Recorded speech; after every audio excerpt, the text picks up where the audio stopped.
I couldn't believe that Liu Kang welcomed me in Earthrealm, or that he thought me worthy to study with his Shaolin masters. After a lifetime of wishing for one, I finally had a home. But my joy was tempered as I thought about Serena.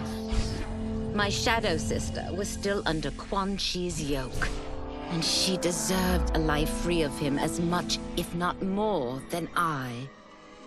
Quan Chi and my other sisters proved tenacious, but they were no match for my blade. I snatched Serena from them. Then Liu Kang helped me break Quan Chi's spell. Her mind free of his influence for the first time in years, Serena chose to join me in Earthrealm.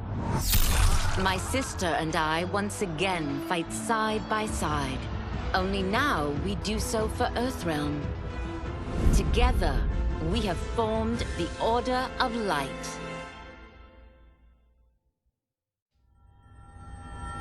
While the regime had changed, little else had.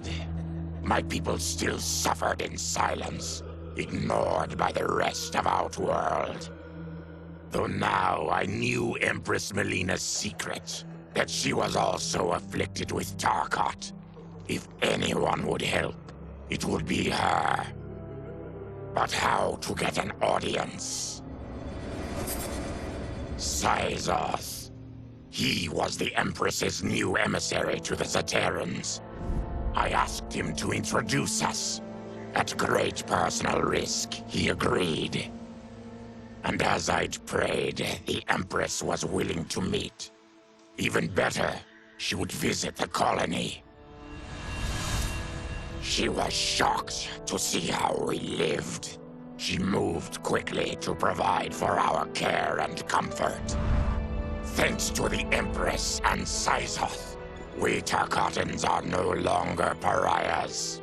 Until our disease can be cured, that will do. Though the barriers between timelines had been rebuilt, there was no question that they could again be broken.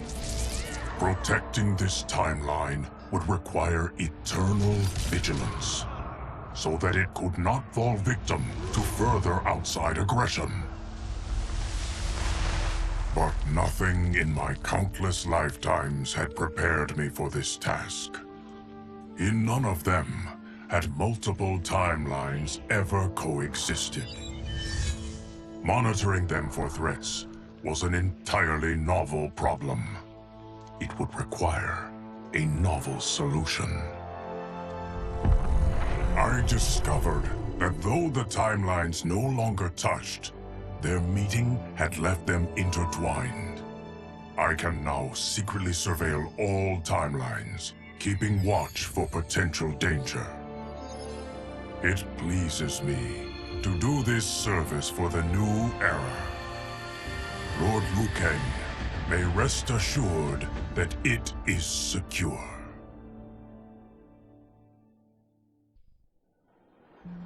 Quan Chi's defeat had cost me everything. For months I had furthered his plot, and now I had to start over.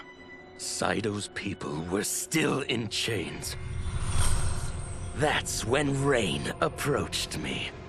On the run from Empress Melina, he was desperate for help. And though I'd had my fill of sorcerers, this one was different. I agreed to provide him safe haven. He agreed to help topple Saito's government. And topple it we did. Rain summoned a wave so fast, so powerful, that it crushed the capital. Saito's fascist rulers were swept away. My people are finally free. They can chart their own course, needing only to follow their own desires. Their lives are now blessed by anarchy.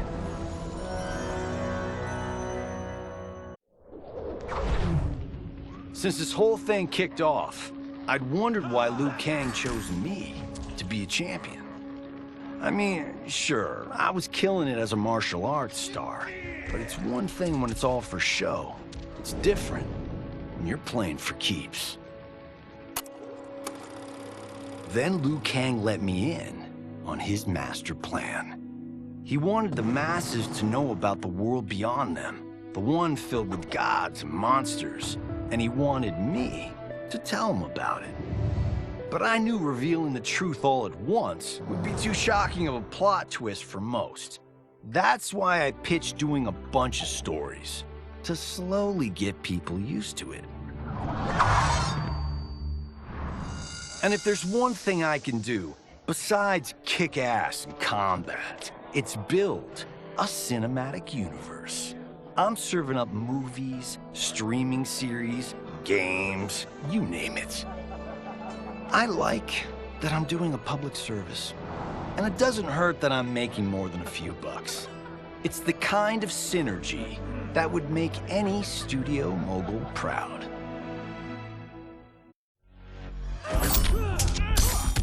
I wasn't looking for allies against the Yakuza, but I found one in Special Agent Jackson Briggs.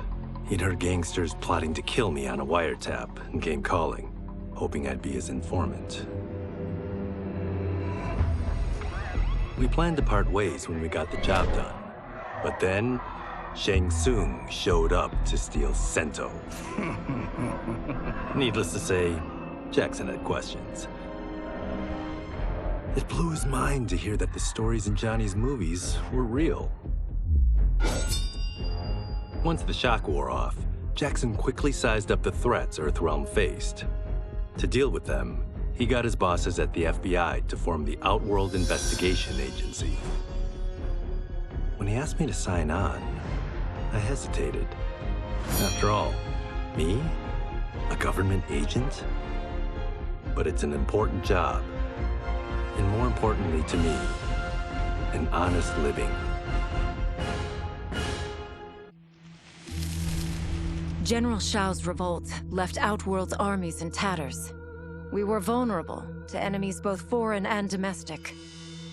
That's why my sister asked me to take command, to stitch her military back together and purge Shao's loyalists within it. She trusted only me with the task. The soldiers, however, had little faith. They thought me a spoiled dilettante, unprepared and unfit to serve. That I could fight mattered little. All that mattered was that I wasn't one of them. I finally earned their loyalty by orchestrating an epic victory over Shao and his rebels. Though the general himself escaped, his forces were smashed. For as long as I am able, I will lead the Empress's armies in defense of Outworld. Through strength, we will achieve peace. It was inevitable that the Shaolin Masters had me join them. They knew just how much future initiates could learn from me. Shujinko was one of my earliest. His ability to absorb anyone's powers and skills was amazing. With the right training, he could become our greatest champion. I knew that I alone could give it to him. But as his proficiency grew, so did his ego. In love with himself and his power, Shujinko became a threat to the realms. He hadn't learned humility, because I wasn't the one who could teach it. I should have listened to Raiden's warning and not tried to train Shujinko alone. After he was subdued, Shujinko's accumulated abilities and memories were taken from him. He is once again a new initiate, ready to begin his training. This time, Raiden and I train Shujinko together. He will become the champion he is destined to be. And I will fulfill my duties, humbly and cooperatively. As her reign began, Empress Melina faced many challenges. To meet them, she turned to the people she trusted, her sister to lead her army, and me to lead her Imperial police. Though I missed Empress Sindel dearly, I was glad my ties with her family had been mended. But while it was an honor to be made responsible for Outworld's internal security, I soon realized accepting the appointment was a mistake. I'm not cut out to be a bureaucrat, nor am I patient enough to navigate the Imperial Court's politics. I was at my best patrolling Sundo's streets, when I could feel the city's pulse and serve and protect its citizens directly. That's why I resigned my post and resumed my role as Sundo's first constable. I end each day knowing I've made a difference. My loyal partner had warned me. Reclaiming my power as Keeper of Time might have unforeseen consequences. In this, as in most things, he proved prescient. The process I had undergone did irreparable harm to my body. Taking back my power had cost me my immortality. While my lifespan would still stretch across eons, I would one day perish. And if the war with Titan Shang Tsung taught me anything, it is that this timeline is not safe without a protector. Yet I had never given thought to choosing a successor. Who is it that could replace me and protect my new era? The answer, of course, is Geras. Tireless and meticulous, he is perfectly suited to be entrusted with this grave duty. And no one knows better the temptations of the hourglass. I have no doubt he will be above them. Though worried about how the public might react, I met with Baraka to discuss his Tarkatans. Speaking from his heart, he moved me. I agreed to visit his colony and see how his people lived. The conditions were atrocious. This was one of my mother's few mistakes. Like all Outworlders, she treated Tarkatans with scorn. What they deserved from us was compassion. And the only way to get it for them was to reveal my affliction. To show all my subjects that even an Empress could get Tarkat. The scandal my revelation caused was intense. But with the help of Kitana and Tanya, I emerged from it a stronger Empress than ever. My honesty, empathy, and resolve won over my remaining doubters. There is no longer any question that I am fit to lead the Empire. Quan Chi's plot collapsed. Along with it, my plan to secure new beings to feed my starving people. Because I'd advocated for partnering with him, I was held responsible. If I didn't seize for Viternus' new feeding grounds, the Coven would banish me. But then, I had a revelation. I didn't need to conquer realms to feed my people. I simply needed to capture enough beings to breed them. Once they multiply, Viternus will have a limitless, renewable source of food. And I only need a few thousand to start. A number so small compared to the billions in the realms that no one will notice as people go missing. But it will be more than enough to establish our breeding stock and feed a ravenous Viternus.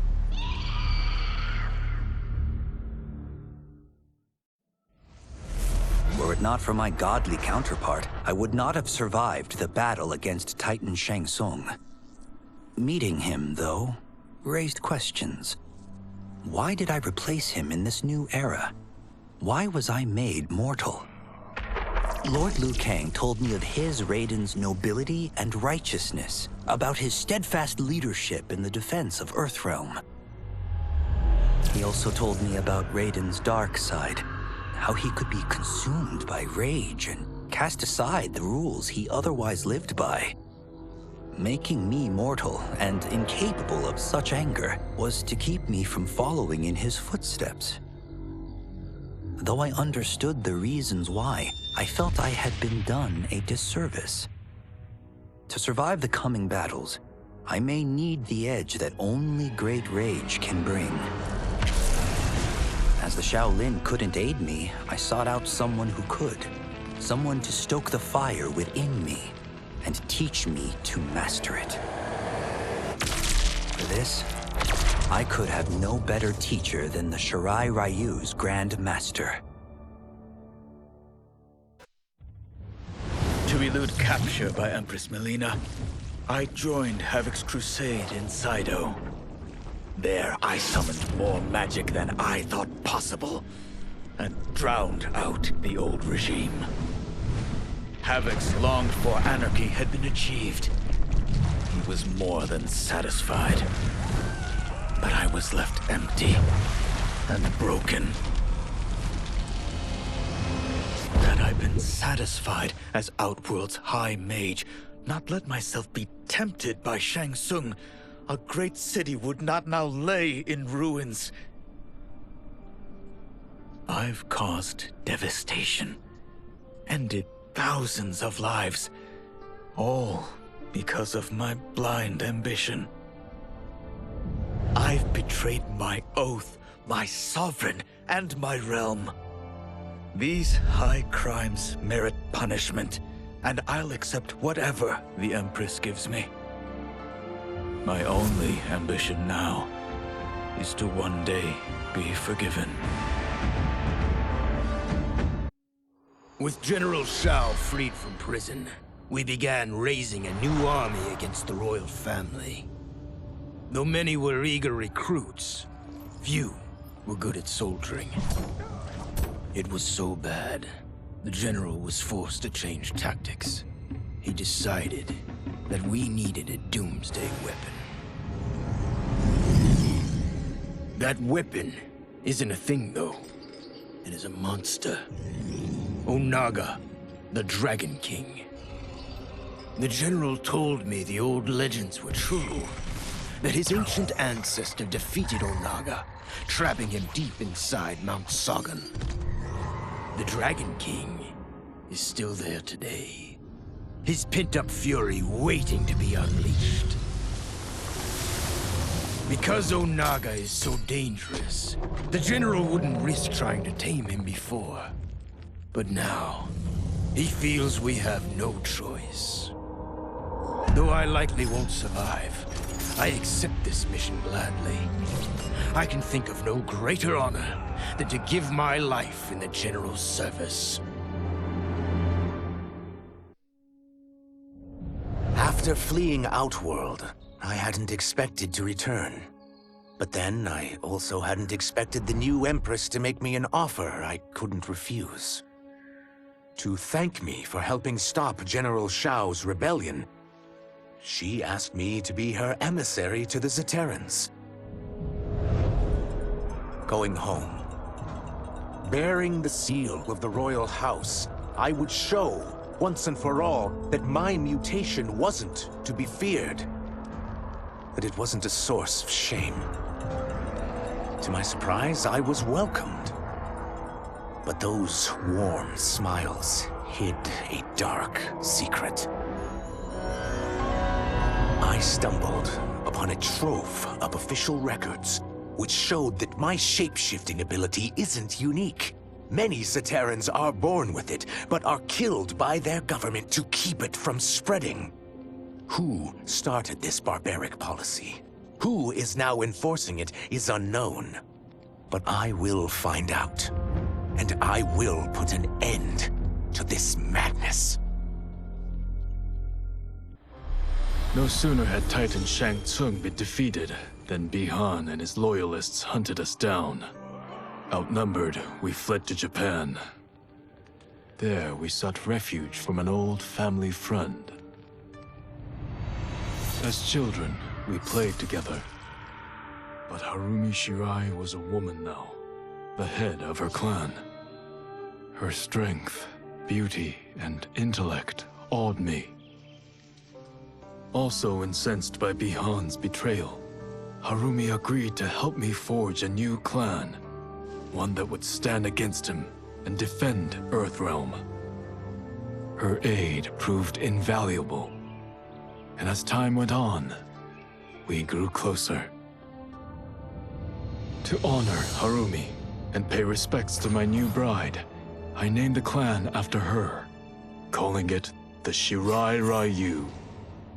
Now the battle against my brother begins in earnest. The Shirai Ryu won't rest until Bihan is defeated and the Lin Kuei's honor restored. After escaping Lei Chin prison, I was hounded by the Imperial Police. I needed a place to hide and to recuperate while I plotted the best way forward. I knew the remote canton of my youth would be perfect. To escape capture, I traveled by sea. Little did I know that a gargantuan storm was brewing. My tiny craft was smashed apart. I closed my eyes, waiting to drown, hoping that the Netherrealm wouldn't claim my soul. But when I reopened them, I found myself not in hell, but on a deserted island. From its ruins, I could tell that great sorcerers had once lived there. In the caves beneath the ruins, I found what I can only describe as a well of souls. Once I learn how to wield its power, I will become invincible.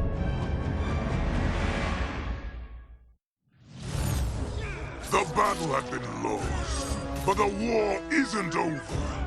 I won't stop fighting until I take Outworld's throne.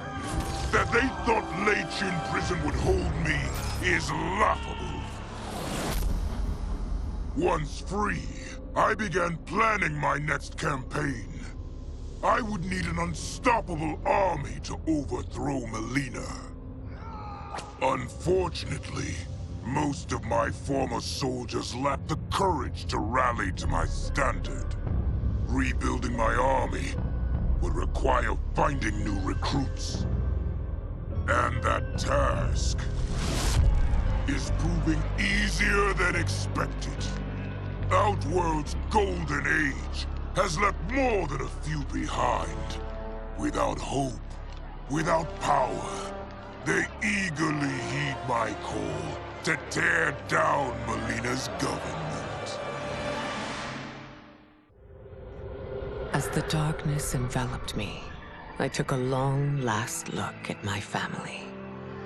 I did not expect to see them again until their souls joined mine in the living forest. But miraculously, my beloved husband delivered me from oblivion. Though he couldn't save my body, Jared had preserved my soul. Like him and countless others, I am now a part of Ermac. Yet ours is not a peaceful repose. The collected souls within Ermac have their own needs and agendas. Before we can speak as one, we must first reach consensus. I had thought, as the former rulers of Outworld, I and Jared would hold sway. But here we are, two souls among many thousands, fighting for the right to be heard. And if there is one thing we do well together, it is fight. We will win the right to govern Ermac as we once had governed Outworld. And we will rule for the benefit of all.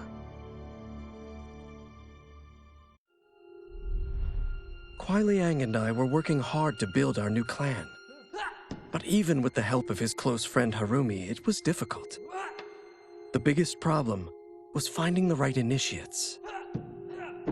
Then, one night, while walking outside Harumi's compound, I was attacked. I thought at first it was a Lin Kuei assassin, but his strikes were too uncertain, too angry. My attacker, it turns out, was a boy. Homeless and hungry, his assault was born of desperation. He needed money so that he could eat.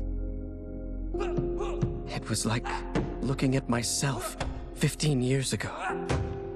I would have ended up just like him if the Lin Kuei hadn't taken me in. So I took the boy to Kuai Liang, who also appreciated his fire. We made him our first initiate. The boy's name? Hanzo Hasashi. I had broken the Lin Kuei free of Liu Kang's enslavement. We were now masters of our destiny, and could take our place among Earthrealm's great nations. But taking and holding territory would require a vast army. I needed more fighters to make our presence felt. Then I recalled Shang Tsung's dragon warriors. An army of them would be unstoppable. But trafficking in such strong magic would surely draw Liu Kang's attention. Sector advised that we avoid detection by building our army using science, not sorcery. We've invested much into this endeavor, and we are beginning to see results. Once again proving the depths of Sector's genius. When we are done, all of Earthrealm will honor our desires and heed our demands. If not, they will face the Lin Kuei's wrath. Until recently, I hadn't met Li Mei, but I had heard the stories.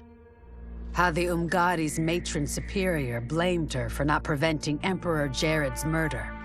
How she quit in disgrace rather than accept punishment. But those stories didn't fit the woman I now knew. Li Mei would never have been so negligent. Eventually, I uncovered the truth. The failures and mistakes which led to the Emperor's murder, they resulted from poor decisions made by the matron superior themselves. They made Li Mei their scapegoat. When the Empress found out, she wanted the Umgadi disbanded. But I convinced her that it could be reformed. To make sure it did, she put me in charge. I am humbled by this sacred responsibility. The Umgadi, my sisters, they are my life.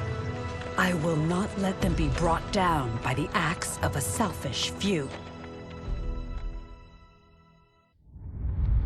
Desperate to avoid defeat, Titan Shang Tsung had stolen me from my timeline to set me against Liu Kang. He assumed a Viltrumite would shift combat in his favor. Shang Tsung was right, of course, but he was blinded by ambition and failed to consider that my only true loyalty is to the Viltrum Empire. In my home timeline, my mission to pacify Earth for Viltrum had been left incomplete. I thought I could redeem myself by delivering this new timeline. New realms, new species, all ours for the taking. For a few years, annexing realms satisfied the Empire's hunger for conquest. But my people have excellent memory. I knew sooner or later we would return to our own timeline, to Earth, to finish my original mission. I only hope my son has had time enough to prepare.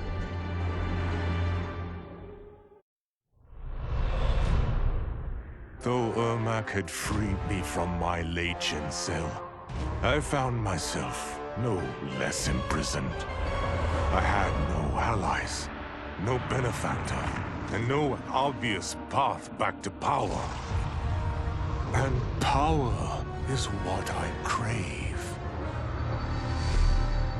But why should I settle for the scant abilities of someone who is an underling sorcerer? I should be the one who controls history, who bends people and events to my whim. I should control the hourglass and wield it as the keeper of time. While I search the realms for the hourglass, I further master the dark magic needed to destroy Liu Kang. My quest may take a lifetime, but it will be worth it. For when I succeed, I will achieve omnipotence. Project Starfish? Project Butterfly? Crazy Town. Both of them. But neither was as fucked up as Project Magician. I was way over my head with Eclipse. I mean, the dude's a goddamn god. Somehow, though, I got his back to the wall. Freaked him out so bad, he cast a spell that sent me here. I guess he thought sending me here would finish me? But I tell you, I feel like I've come home. This place needs peace. Bad. And like me, folks here will do whatever it takes to get it. So bring on Shao, Reiko, and those dickhead sorcerers. I'll drop them all first chance I get.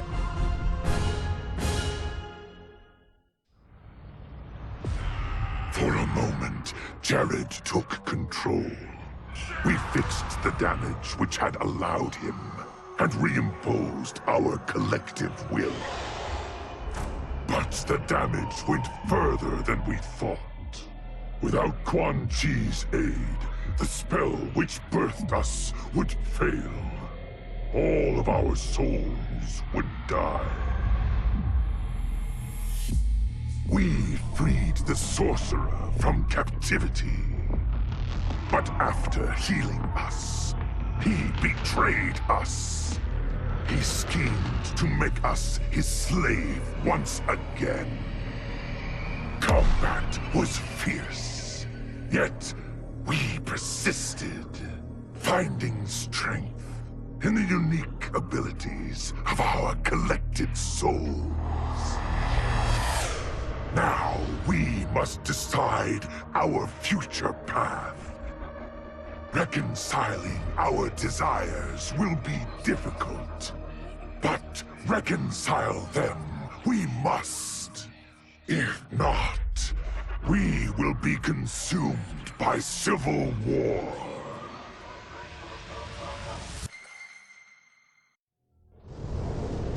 How many times have I saved them?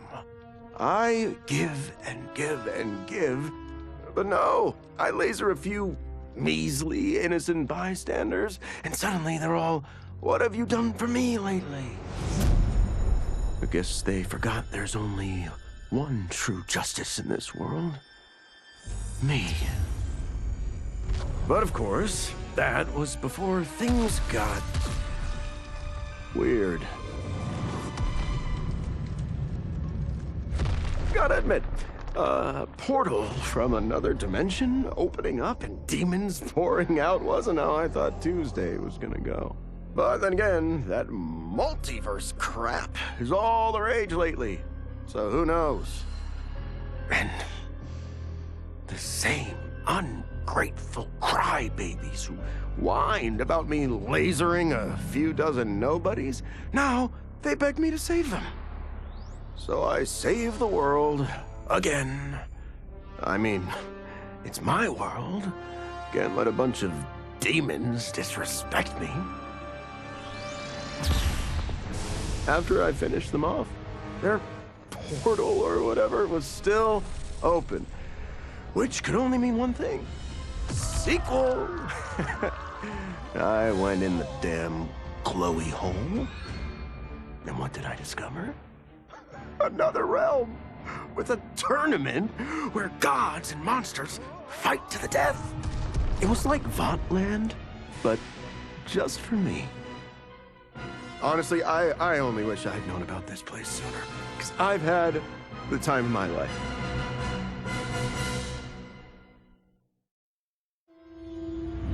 To kill a snake, you cut off its head. Or in the Yakuza's case, its heads. Kenji said I couldn't do it. But he didn't know what I knew, that the family's bosses were meeting to talk shop and settle disputes. In one fell swoop, I could decapitate them all. As they nursed whiskey and negotiated, I waited. My moment came, then was cut short when a fiery portal opened. Out of it stepped men I'd never seen before. And from the boss's low bows and averted eyes, I could tell they were the ones really in charge. Listening in, I learned they run the Red Dragon, an ancient clan secretly behind all of Earthrealm's crime families. I could crush the Yakuza, but these Red Dragon would simply replace it. Probably with something even worse. I'm facing a powerful new enemy in my war on the underworld. One I never saw coming. And I've got to finish them, or die trying.